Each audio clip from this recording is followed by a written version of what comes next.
What's going on, everybody? Hey, it's Powell Chi here talking what you got to do when you're under contract. Wanted to also say happy Thanksgiving to everybody. Certainly hope you enjoyed and appreciate your time here with and we're able to spend some time with your families and loved ones and everything. I'm in the car driving right now. Actually, my wife's driving and I'm in the passenger seat doing a little Facebook Live, and wanted to get a chance to, like, normally I do these about 5 o'clock on Pacific, 4 or 5 Pacific. Whoa, it's a little bumpy. And just wanted to say hello to everybody, see how things are going with your holiday weekend and everything. Just want to know where you guys are checking in from too. So if you guys are here and you're on and you're with me live, let me know where you're checking in from. Love to say hello.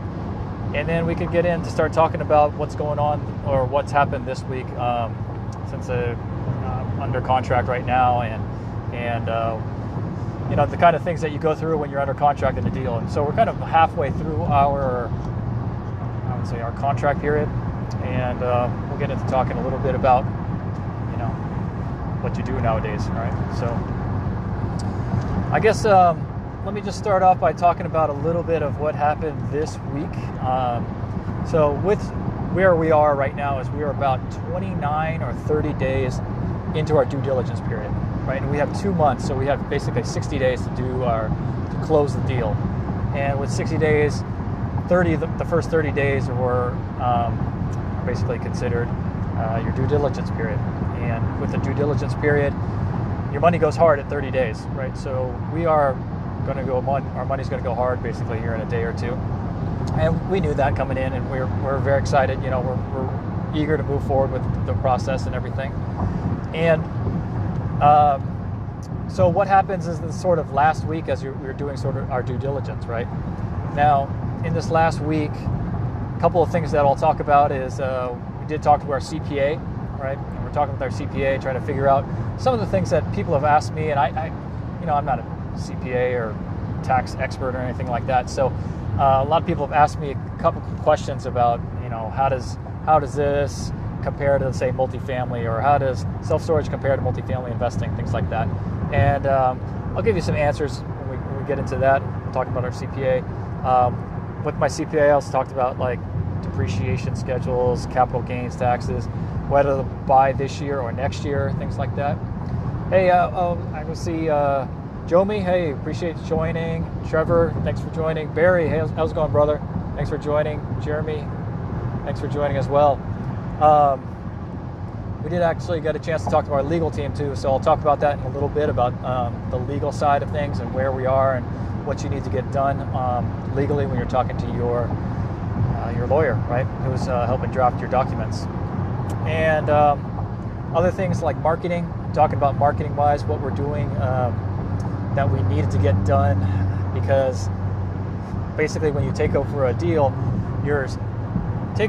and you got maybe 2 months, like 2 months before you close the deal. But when you're doing your website, the teams are doing your website and things like that, they need some time. So they need a lot of time to get prepared and everything. And so we need to get that marketing stuff to them as soon as possible. And then, we'll talk about a few other things, but I won't make this one too long. Hopefully we'll get through it. So let me know if you got any questions as we go along, and feel free to write your questions and let me know where you guys are checking in from. So give me what city you guys are in. I'm in Los Angeles. I'm on the freeway right now, which normally 5 o'clock on a Friday in Los Angeles is like crazy, like traffic, but there's hardly any traffic. We're just speeding right through all this, like no problem. Hey Tom, thanks for joining, and also tell me, like, hey, what's your favorite Thanksgiving dessert? I'm a pumpkin pie guy, so I love pumpkin pie, but I do not discriminate for any types of desserts. My wife was like, we got to get pecan pie this year, and I was like, all right, let's get some pecan pie, and that turned out to be really good. So we're super happy about that, and so we got both pecan and pumpkin pie, and we like sweet potato pie as well. So I'm a big dessert guy. If you know me at all, I'm hanging out by the dessert table. So yeah, hey Madeline, thanks for joining. Jomi, yep, from let's see, Madeline there in Orlando, Jomi. out in Dallas. Yep, appreciate it. So let's get into talking sort of the CPA side of things. Okay, so we did get a chance to talk to our CPA earlier this week, and we had some questions really because some people were asking me, hey, in terms of depreciation, in terms of cost segregations and things like that, how does self-storage compare to multifamily, right? And I'm not sure, I wasn't sure before talking to her, the answer I had to give was, I'm not exactly sure. I know that self-storage is on a 39-year schedule versus multifamily, which is on a 27.5-year schedule if you do a straight line depreciation schedule. So the shorter the schedule means that you can write all that off sooner. So it's actually better to be in a shorter schedule. So I already knew that self-storage being a commercial property is 39 years versus 27.5. So I also talked to her about sort of the cost segregation side of it. And she said, okay, so when it comes to cost segregation, basically you can write off, basically you can schedule more to get written off if you have those type of features in your facility. So what I'm talking about is like multifamily has things like carpet and lighting and like cabinets, furnaces, all those types of things that can be depreciated on a different schedule than 29.5 years. So that's why you do a cost segregation study. The thing is, for self-storage, you don't really have all those things, or you don't have that much of it, right? You have a lot less lighting. You probably don't have any cabinets, right? Maybe your office has some cabinets and things like that, but you don't really have carpet and flooring and things like that, so you don't have those things to write off. So I'm probably going to get a cost segregation study done on this property once we close it to see what we will be able to write off, because you can write off the buildings and things like that, but you can't write them off, I guess, not like a cost segregation study where you can write them off in 5 years or 7 years or 10 years or 15 years.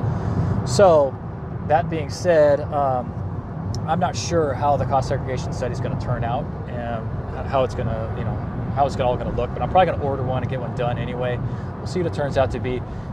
From just in a general sense, I asked my CPA, I said, okay, well, just give me the idea is, compared to multifamily, does self-storage is it better in terms of, depreciation and tax write-offs and things like that, or is it worse? And she said, it's probably worse, just going into it. It's probably, multifamily property has better tax advantages in that way if you do a cost segregation study. So we're talking about bonus depreciation and things like that. That is one difference that you would have to make when you're doing self-storage or multifamily. Okay, so hopefully that kind of clears stuff up a little bit, or at least gives you a sense of direction of what the differences are between multifamily and self-storage. So, got any questions about that? Feel free to write it in there. Appreciate it. And so, Barry, you asked. So we create a website for every new deal we get, and the dessert has, and any dessert that has chocolate in it. Otherwise, forget it. Okay, yeah, I appreciate that. I love chocolate myself too. I'm a dark chocolate kind of guy. I want to say hi to Lisa. Thanks for joining, and Kelvin. Thanks for joining as well. Let's see. When it comes to getting, we'll talk about the marketing side in a sec, Barry. So let me see. Any questions that you guys have about the CPA side of things? Let me know. Happy to try to answer those questions as well. So let's talk about the legal side. Okay, we'll get to the legal side, and then we'll talk about the marketing. So legal side, there are things that legally you want to get your LLC created so that all your partners, so I'm doing a JV, not a syndication. Okay, so that's first off. So you're going to need to know what type of entity you're creating and what type of structure you're creating.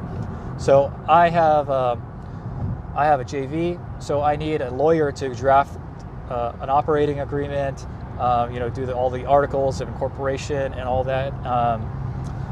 They do things like joinders. So this week we had the joinders got signed. So basically that is a document that you give to everybody inside of your JV. and they kind of identify who they are, right? So they're just identifying who they are, what their LLC they have, or the tax IDs and things like that. So all that has to be created. So once the legal team has all the joinders, then they can put together sort of their operating agreement, or in this case, this is how they're doing it. Then they're putting together their operating agreement. Then we're going to get everybody to sign the operating agreement. Now, the thing is, like, you want to get this done as soon as possible, and truthfully, this is taking a little bit longer for us than we'd like. We would like to have this done already, but it's moving forward, and we feel like it's moving forward. And because I guess everybody's asking about who, what's the name of the entity, or what's what entity is being created. So we have to give that. We have to give the name and all the rest of the documentation to the title company, so they need to have all that information.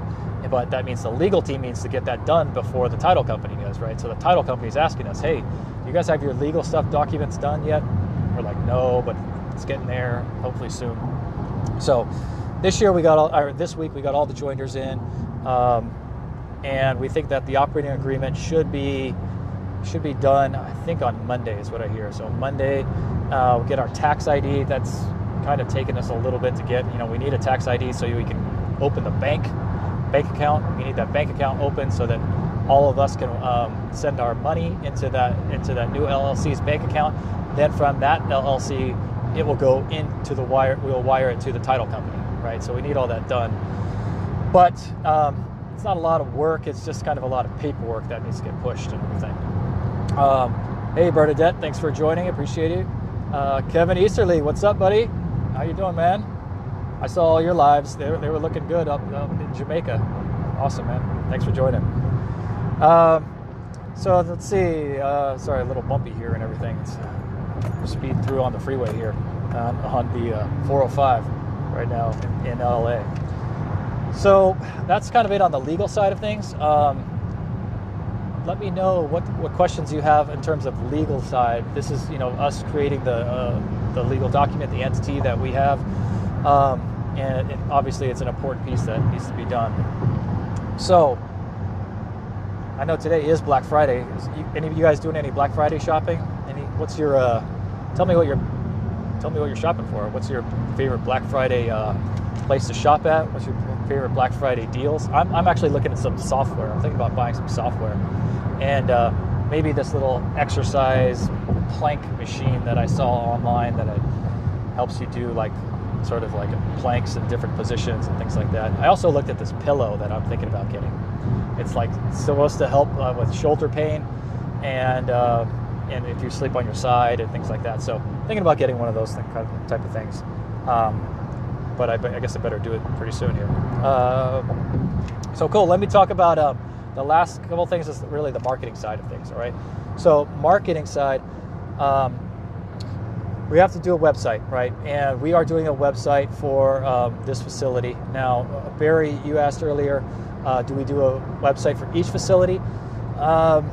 The answer is probably no. We're not going to do one for each facility. Instead, we'll do one that is kind of like our master brand, and then it'll have different locations. Well, it will have our different, different locations, and the website will just basically say, hey, these are the different locations. Now, the thing about doing that is that we have to make sure that we are okay to do that, because it gets a little complicated. But if you have different JVs with different ownership groups, then how are you going to do different locations for your different facilities, right? We think we got a way to do that, and it's basically sort of the way that we're managing things. Basically the way that we're managing it, we can manage it all under one sort of master entity, and then we can have the different locations. Will basically, it will help to be under one master sort of entity. All right, it'll help in terms of money, in terms of creating these new websites, because when you're just adding a new location to a website, it's a lot cheaper than creating a brand new website. Brand new website is, like $3,000 to $5,000. Adding a web page, adding a location to a already existing web page, that's probably $500 to $800. So it certainly helps on that end. And when it comes to the management side of it, I think that we got it all taken care of. But right now what we have to do is we have to create the logos, which is kind of weird. It's like, I'm realizing this as I kind of put this out. I put it out to a bunch of people. Like, if you were on my live last week, I said, hey, go to my poll. You can. There's a poll there. There ended up being about 100 different designs, and at the time there was like 40 or 50 designs. And I said, hey, you can go and vote on the different different design you like, and and we can choose whichever one. I'm realizing that side of choosing a design and everything is, I feel like that needs to be done by one person, not by multiple people, not even by two people, because two people have a totally different idea of what looks good and what, do we want the line underneath the wording? Do you want a circle around it? Do you want the wording to be in red or green or blue or whatever? It's like all these things that each person has a totally different idea for, and I think this just needs to be something that somebody decides, and it's just like, let that person decide and let them run with it, and just everybody else be okay with it. Because, I only have two people doing it, like kind of making the final decisions, and we're still just back and forth, this and that. I don't like the font's too big, this font's shorter, can we have the this and that? And I'm just like, man, we just need to, like, from now on, just one person do the logo. Okay, so that said, you do need to get this in place, because the website company needs minimum like 4 weeks to get your website up and running, right? And so one of the first things they're asking you is, what's your logo, and what pictures do you have? Like, can we need your pictures that we're going to put of the facility on it, right? So that's super important to get done right away. We're probably taking a little bit too long, but again, this is our first time doing this, right? So I guess that's kind of the learning lesson of what we're doing. Hey, Bernadette, thanks you for joining. I appreciate you. You're always joining here and adding in some value too as well. And I'm glad that these are helping out. And if you do have any questions, feel free to let me know. And yeah, Bernadette, you said involving too many people in marketing, design decisions can be a nightmare. Yeah, I bet. Yeah, I guess you know as well. It's like, just simple design stuff. You just gotta let. It's too many cooks in the kitchen. Really, that's what happens. So pretty soon we're finalizing that. We'll get our website. We've already signed the agreement with the company that's going to design our website. So they already have that. They're basically asking us for a logo in our pictures. We're trying to get them that information as soon as possible and let them get started ASAP. So that being said, just to kind of wrap up with what's going on, due diligence is going to end in about a day or two, right? 30 days of due diligence, that's going to end in about a day or two. We're in basically day 28, 29 right now. And then our money goes hard, right? So our earnest money goes hard, and that means if we do not close on this deal, we will lose this deal, or lose that earnest money. We'll lose that earnest money. It'll go to the seller, all right? And so that's where we are at this particular point. We do feel very, very confident in that we are going to be able to close. Everybody that is in this JV is excited about it, is ready to, basically put in their equity. We also, like I mentioned before, we have a private lender who's going to do the debt. That person's been up to date with everything and very comfortable with the process, and is ready to go on that. Oh, also, I didn't mention on the legal side, that's another document that we have our legal team drafting, and they're doing it right now. So we're supposed to get some information from, or see a draft of that maybe Monday as well. So if you do have a private lender or somebody that's doing, doing a private transaction with you, you don't want to just, just do it on a handshake deal, right? Even if you're very comfortable with that person, you don't want to do a handshake deal. You want to get a lawyer involved, right? So we got our lawyer involved and said, hey, create us a promissory note. These are the terms of the note. This is what we'd like. You just give them that and ask them to draft one that is, a fair and equitable, it's not slanted towards you. It's not slanted towards them. It's pretty fair and equitable.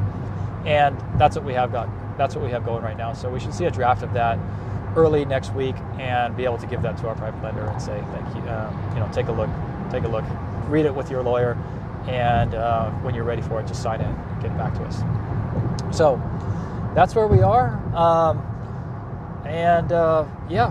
Anything that you guys have, I'm going to probably shut this down in a second here, but I definitely appreciate you guys tuning in, and happy to answer any questions.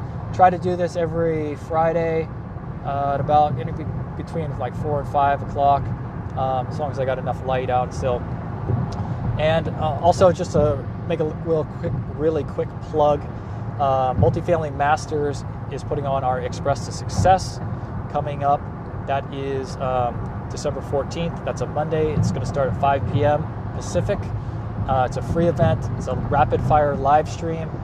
We're bringing in 15 different speakers who are all going to talk about, many things, educational, practical, entertainment-wise. We have mind, people talking about mindset, talking about performing under pressure.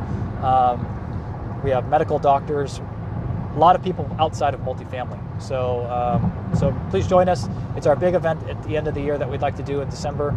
We always try to do a big event towards the end of the year just to celebrate, wrap up the previous year and usher in the new year. So let me see, Bernadette, you did have a question here. Let's see, what's the normalized range for legal expenses for this type of deal structure, JV with a few partners, drafting the operating agreement, things like that? Okay, so I would say in general, you're looking at anywhere from somewhere around $2,000 to say $6,000 is kind of the range that we were getting. It always depends on. Almost all the lawyers are going to go on an hourly rate, right? So they're going to go from, if you got $200 an hour, that's pretty low. You're getting $300 to $350 an hour, you're getting into the higher side. $400 is pretty high. So somewhere around that, say, $250 to $350 maybe range is kind of where you might see like the legal fees come in per hour. Then you just want to ask them how many hours do they think is this going to take to draft, right? Some of them have those legal documents, and I'm sure many of them have the legal documents basically in draft form already. So they're just kind of, my guess is that they're just kind of templating out and just kind of, you tell them what you need to change. They change a few things here and there. You cross out things you don't like or whatever. It doesn't take them a super long time to do that, to kind of change that template. And so if they have that document there, they're less likely to charge you 10 hours to do this, right? They might charge you 5 hours. They might charge you 3, whatever, things like that. So hopefully that gives you the range, Bernadette, of this type of deal, operating agreement and all that kind of stuff. Just find a good lawyer that has experience drafting that type of document that you're looking for, and that's going to be pretty reasonable, right?